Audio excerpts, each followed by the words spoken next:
basically the way it used to work is you would live with your parents, you would get a job or go to college, and then you got out of college, right? And 2 or 3 years after getting out of college, you would have enough money for a down payment and you would buy yourself a nice 3-bedroom house. You would find your partner, and you would get married, and you would buy your first house, which is like a 3-bedroom, 1 and 1/2 bath house, aka a starter home, right? And you would live with your spouse in that starter home. You would have your first child, maybe 2. And you would live there for 10, 15 years, and then you would sell that house, and then you would get your dream home. And your family would grow up, and you would have your dream home, and you'd live in your dream home until your kids all grew up, left the house, and then you would sell that. You would sell your house, and then you would move into, a retirement community. Like this is the boomer path, right? Starter home, dream home, retirement community, right? Now, no one is buying a starter home because a 3-bedroom house is $1 million fucking dollars.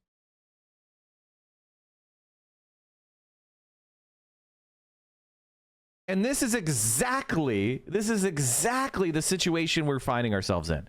It's like regular people, we're not talking about this. And we should be. We should be. You deserve to own your own home. You deserve to control your own home. You shouldn't be beholden to a fucking landlord.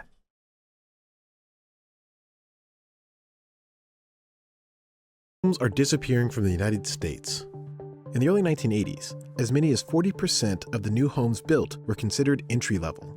By 2023, just 9% fit the criteria. Give it another 20 years and literally no young person will be able to afford to purchase a home, period. Meanwhile, a slowdown is mounting in the home building industry, which could contribute to the ongoing decline of the starter home. Both housing starts and... So housing prices are higher than ever, and we're having a slowdown in housing construction? Yo, Yimbies! What happened?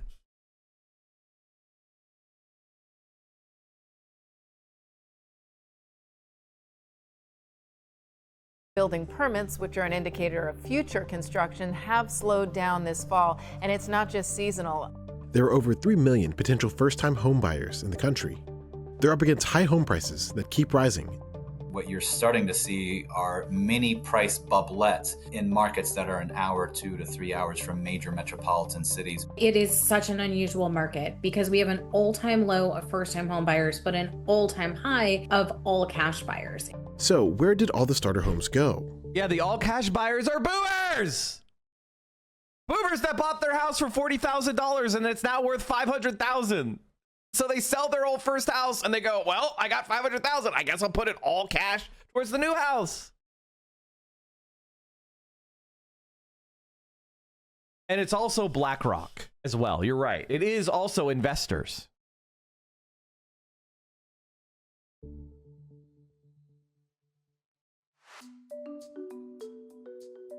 A starter home is typically modest in size and price. It's the most affordable home in any market.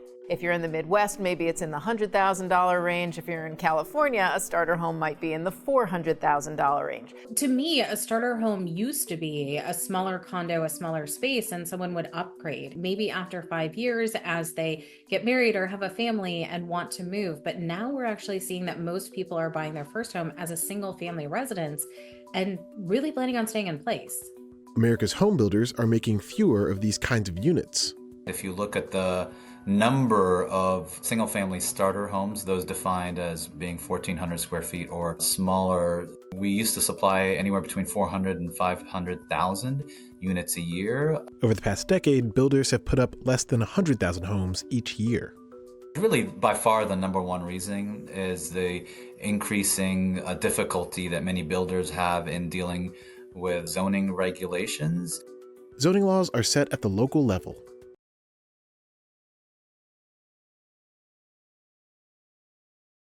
The answer, this is wrong. The reality is it's about making money. You make more money on the larger shit. It's less competitive. There's more meat on that bone. Zoning laws. Get the fuck out of here. These laws can determine the size of each lot in a neighborhood. They can also specify how far a structure is set back from the property line, how tall it is, or how many units are on site. In many cases, these laws create an opportunity for local residents to challenge new development. The residents often raise concerns like overcrowding of schools and wear and tear on local roads. A lot of this has to do with density restrictions within local communities. You can't densify if there's no public transit. Like, you understand there is an actual limit to how much people can drive on a road. Like, if you don't have the throughput for transportation, this is actually a thing. It is a thing to be like, okay, there's too much density. We don't have enough transit. There's no transit. You can't over densify because then it'll just be gridlocked 24/7. You need to have public transit. They may not want a townhouse or a condo community coming in, but they absolutely will welcome a single family community. Zoning codes are found all around the country. The most restrictive ones are often found in major cities. Many builders are not leaving money on the table. They are just simply unable to build, or it's become so expensive to build that they can only build high-end single family and high-end multifamily. Given the high price of land, labor, materials, it's very difficult for big home builders to build the entry-level homes. So, okay, I agree with that. The government should do it. Except it should just stop at entry level. The government should build for the bottom 70%. And we should get rid of these private development-led housing market. There are a couple who specialize, like D.R. Horton, which has an express homes division, which specializes in starter homes. But for medium-sized builders, it's just very expensive in order to pencil all the costs they have and make it affordable to that lower-end buyer. As a result, home By the way, builders... chat, look at these houses. Look at these lots.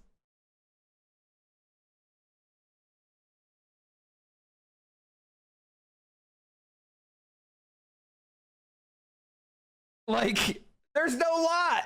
The buildings take up the entire lot. There's no set. There's like, look at this shit. You have 5 feet of separation from your neighbor. Like, what is this? This is Vegas, I think. Builders and first-time buyers are targeting further-flung locations. Maybe it's Arizona. I don't know. We've definitely seen a trend toward purchasing a home further from the urban core. So you do see a lot of new construction in suburbia and exurbia. Home values are now rising most rapidly in low-density and rural areas. Experts say that relaxing these codes could lead to higher levels of home building and preserve affordability. You know, for example, in San Antonio, there's some builders that are building sub 1,000 square feet single family detached homes, right? Which would have been... Why the fuck would you want it? Sounds fucking stupid. That's dumb as fuck. That sounds stupid as fuck. What's exurbia? Basically, it is like even further out, even slower density than the suburbs. But it's not rural. Almost unthinkable just a few years ago. So the market is reacting, but its response mechanism is really limited because of the rules of the game. Some areas with less restrictive zoning codes are welcoming many newcomers. For an example, see Metro Atlanta.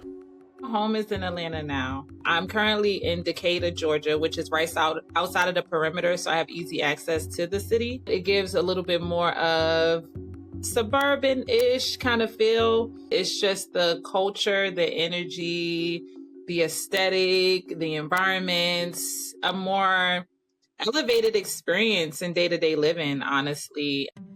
Lillian Mantaya is a filmmaker and entrepreneur. She was in line to buy a home in the Baltimore area in 2024, but that plan fell through. Since then, she's moved to Atlanta to live with her sister and come up with a new plan.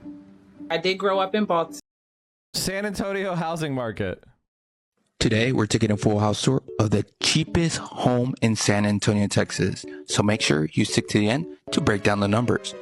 And also, I forgot my gimbal today, so I apologize if the video is unbalanced.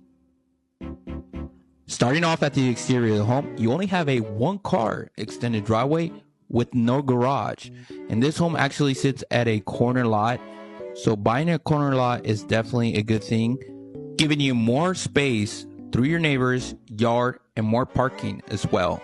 Now, landscaping is installed 1 week after you close with a tree and sod. I do want to mention as well, you will not have access to your backyard through the home. The only entrance you will have is through the side gate. So that means we're doing the full backyard before we do the house tour. Now, all this will be graded and leveled a week after you close on the home to install the sod. Now, inside this backyard, you will have fencing with landscape and 3 trees in the back. And this actually has a good size lot for your backyard, plenty of room. And I would like to mention you are able to add any additions to the home, such as storage, covered patio, extended patio. But here's what's very interesting. This is your home. This is literally 10 by 15. So a very, very skinny home, but for the price, it might make sense.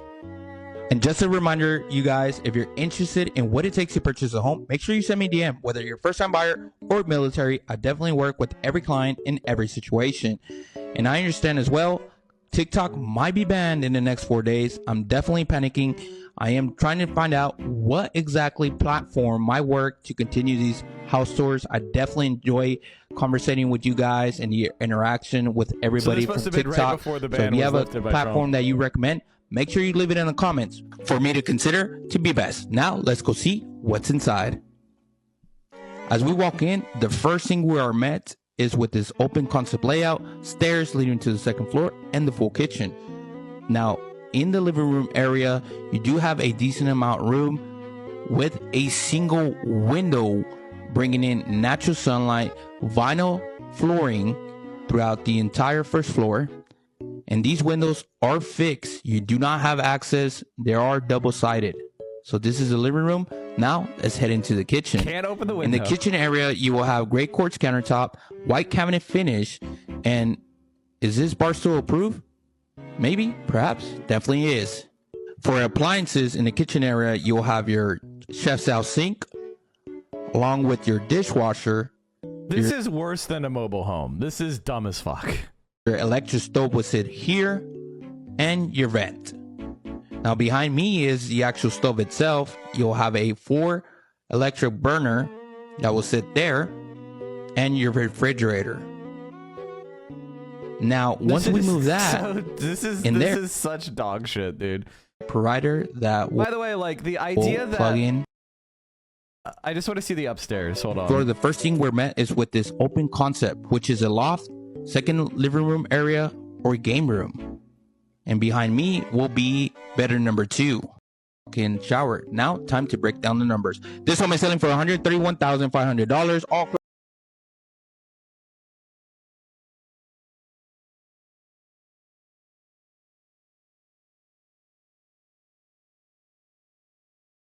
there can't be more than like 15 grand in materials in there.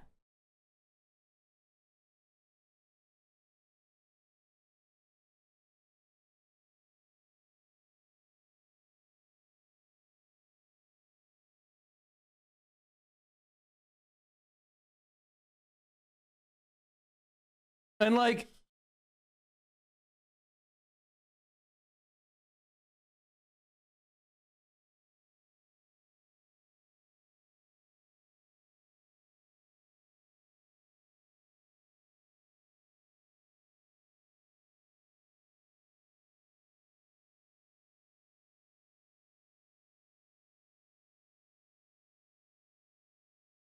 that's the free market. I mean, like, what do you even say to that? Like, I'm looking at that shit, and it's just sad and pathetic.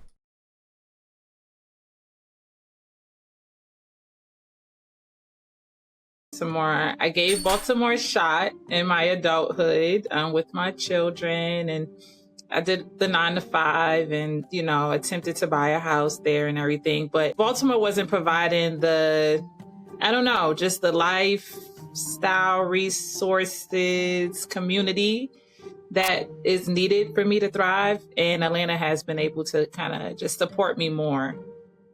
Yeah, Baltimore Experts say sucks. that more dense forms of housing could have helped first-time buyers, particularly in crowded areas. How do I get a job as a Democratic strategist? Do you really want to know? I used to have this mailing list with lots of jobs.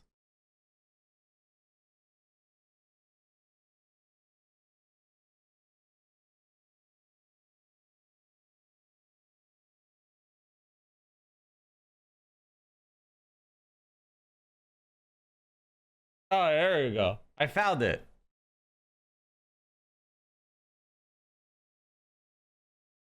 It's called Jobs That Are Left.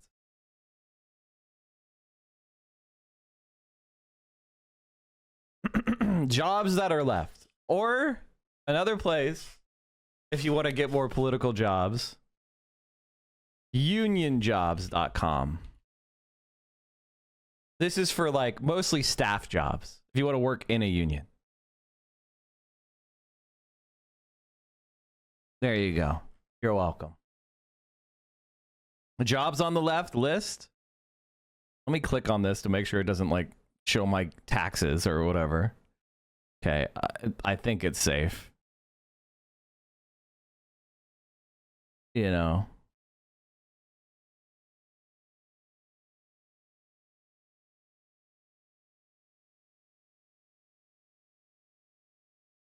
There you go. If you want to just, you know, there might be a whole shit ton of like shit libs and Democrats. Credit card balances increased by 24 billion to hit 1.17 trillion, and auto loan balances saw an $18 billion increase to 1.64 trillion. What are the chances that any of these jobs on these mailing lists are work from home? A good chance. My brother just moved from Baltimore to his first house outside of Philly. Big upgrade, honestly.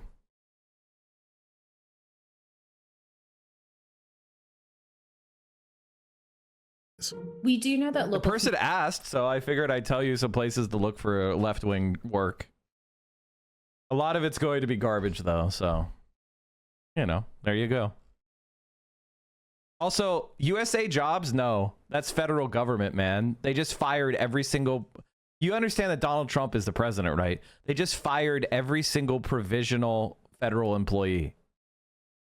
They just did. This just happened.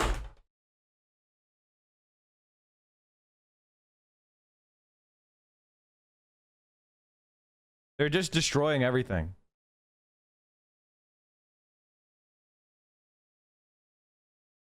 Layoffs of government workers. Now, we don't have exact numbers right now on how many employees would be affected, but we do know it likely has the potential of impacting more than 200,000 people hired by the federal government within the last 2 years. And those workers usually have little protection from being fired without cause because they haven't worked long enough for civil service protection.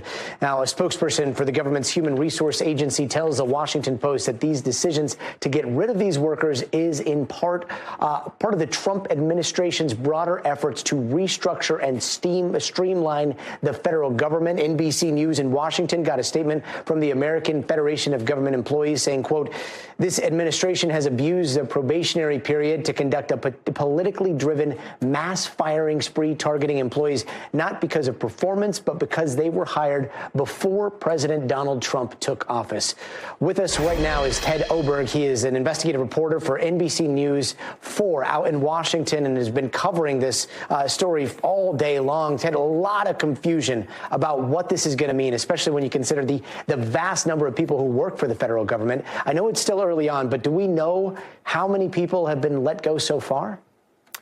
We don't know how many people have been let go, Gotti. It's good to be with you. Look, this could affect as many as 216,000 probationary employees. These are people just starting their careers with the federal government, as you point out, with less than a year of service. The federal government, OPM, calls that a continuation of the hiring process. And so they have very few.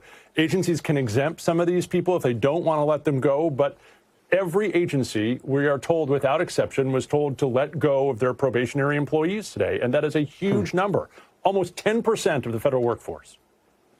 Almost 9–10%. That's wild. Do we know how this is going down? Or are workers being told individually? Are there emails? Is this a case-by-case situation? Because it seems like, you know, with thousands and thousands of these happening over the next couple of days, it's going to be chaos. I can't imagine that all of them have been told yet. That is a huge number. And OPM just started telling agencies today to start doing this. What we do know is it is likely an agency-by-agency decision. Some may do emails, some may do in-person meetings. But what we've gathered over the last several days is that uniform policies across the government are hard to come by. Mm-hmm. We've been reporting on the buyouts for quite a while now. Yeah. Is there sort of severance with what we're hearing today, or were probationary employees even allowed to take the buyout? Were they eligible for that? Every employee was eligible. Well, there you go. There you go. For the buyout, right? And we learned from the White House that according to them, 75,000 employees took that. But that's a separate number than these probationary employees. And we don't know what the crossover between probationary employees and people who took the buyout. But you can't imagine it's too high, right? I mean, these are people who just started within the last couple of months. They wouldn't be likely to be leaving, but we don't know those numbers. We have asked all day for firm numbers on either the buyout or this, and numbers just are not available. And when it comes to the work that the government's supposed to do, like, what are you hearing on how this is going to affect the work that all these agencies are tasked with doing? Yeah, look, sitting here in Washington, right? So many of our neighbors, our friends, people we talk to, sources, look, they're proud of the work they do. And I think universally they're concerned about being able to continue the work they're doing. Very few of them are willing to go on the record for obvious reasons. They don't want to become a target. But look, they admit that, you know, if you cut 10% of our workforce or more, because remember, the Trump administration has suggested deeper cuts, it will be very hard to do the work of housing and urban development, very hard to do the work at the Department of Education or the civilian work at DOD. And we've heard from those employees, you know, about those concerns. Absolutely. And what is the mood in Washington right now? I mean, so many people outside of Washington think of it as this place that's removed, doesn't work like the rest of the country. And you were just talking, I mean, it's neighbors, it's people you know, it's friends. What is the mood out there in Washington? Yeah, look, federal workers are not, they're not some different group of people. They're moms and dads and neighbors and friends, and they have lives, and they just happen to have made those lives here in Washington, D.C. The mood is dizzying. I think it is hard for people. As a probationary employee of the government, the morale among us is at a low I didn't think was possible. Guess what? You're fired.